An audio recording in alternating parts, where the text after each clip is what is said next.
Good morning, friends. The issue that I am going to share with you is our debt profile, the central government debt profile.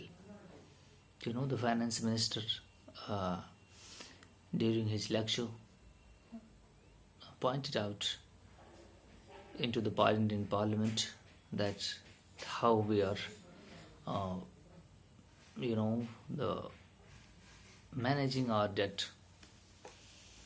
So I'm going to tell you a little bit about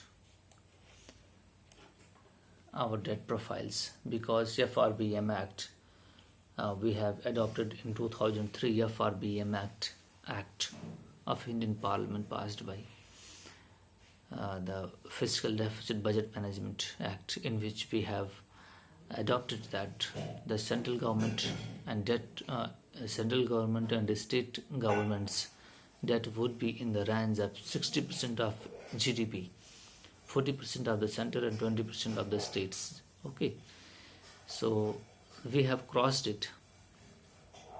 We are actually, the total amount of the central government debt liability are estimated at around 57.3% of GDP, as on March 31st, 2023. 155.8 trillion rupee. 155.8 trillion rupee we have debt liability as of 31st March 2023. But we have adopted that in 2003 under the FBRM Act, Budget Management Act. The 40% it should be, but it is 17.3% more than we have promised. So it is annoying a little bit. As of this, external debt valued at the current exchange rate is estimated at 7.03 trillion, means 2.6% of of the GDP. The share of external debt is about 4.5% of the total debt liability of the central government. The share of external debt is about 4.5% of the total debt liability of the central government. Amid debt sustainability issues faced by the neighboring countries, Finance Minister Nirmala Sitharaman on Monday said that risk profile of the central government debt is safe and prudent, as external liability component is just 4.5%. The total amount of the central government debt liability is estimated at around $155.8 trillion, which is 57.3% of the RGDP as of now March 2023. Just of this, external debt valued at the current exchange rate is estimated at 7.0503 trillion, 2.6% of GDP. Nirmala Sitharaman told that in Lok Sabha in a written reply. The share of external debt is just about 4.5% of the total debt liability of the central government. External debt is just financed by multilateral and bilateral agencies at concessional rates. Okay, just like the World Bank, IDB, AIIB, Asian Infrastructure Investment Banks, ADB, Development Bank, Asian Development Bank.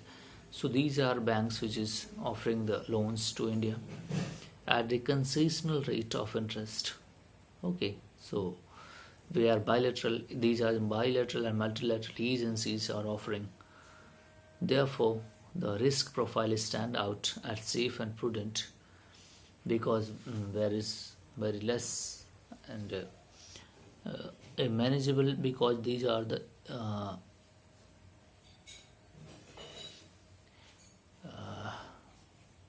financial institutions, their rate of interest is concessional rates.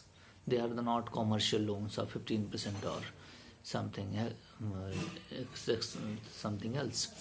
But these are the concessional loan 1%, 2%, 5%. Okay. So therefore the risk profile is standard, safe and prudent. The minister said that. Amid the food and energy shortage for their population due to the dwindling foreign exchange reserve and debt repayment obligations, several neighbors of India, including Sri Lanka, are facing debt sustainability issues. We have already made many videos about the Sri Lankan's economy meltdown. On steps taken by the government of India to deal with the adverse impact of the US dollar depreciation, US dollar appreciation and Indian rupee depreciation.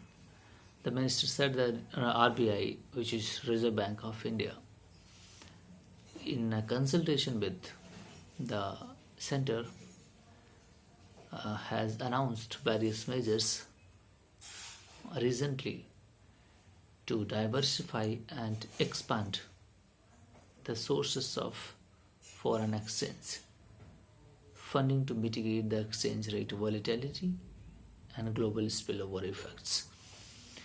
In order to promote the exports, in order to promote the growth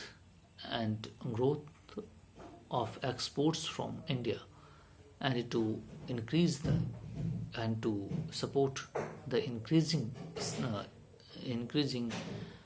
interest of the global trading community in the Indian rupee, RBI has put in place an additional arrangement for invoicing, payments and settlement of export imports by the Indian rupee on July 11, 2022.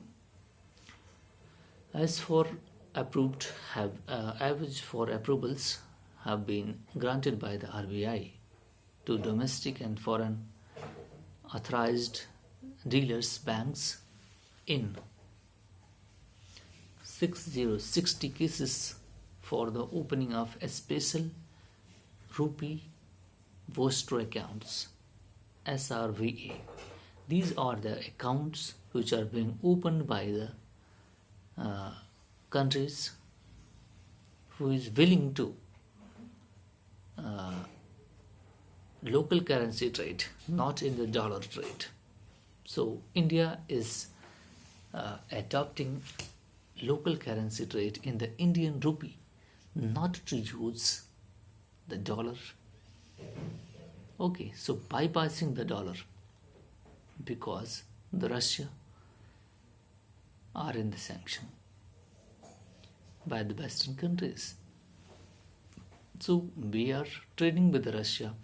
Large fuel imports we have done. I think the Russia has ranked first in these days for bilateral trade on the oil. Okay, so the area in the oil imports, Russia tops India's list of importing countries. Russian Vostro accounts. So this is the mechanism. You have to open up a Vostro account into Indian banking system, which is authorized and given the authorization by the RBI. So 18 countries have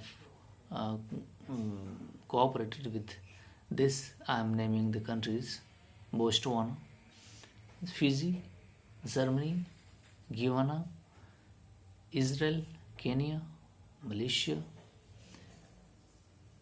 Mauritius, Myanmar, New Zealand, Oman, Russia, Seychelles, which is Indian Ocean region, a island nation, Singapore, Sri Lanka, Tanzania, Uganda, and UK, United Kingdom. The RBI has allowed it invoicing and payments for international trade in Indian rupee through a circular dated 11th August 2022 22, it has put in place the arrangement to promote the growth of global trade with emphasis on exports from India and to export the increasing interest of global trading community in the rupee. The framework put in place by the RBI is that for opening of SRVA Vostra accounts, approach authorized dealers, banks in India, which may seek approval from the RBI with details of arrangements. If you go through the RBI website, there is everything mentioned about the Vostra accounts, how it works, what are the functions in a question and answer framework. Okay, if you are willing to know that about the detail, otherwise you have to wait about my videos. I will make, because we are also worried. We are working for our all work.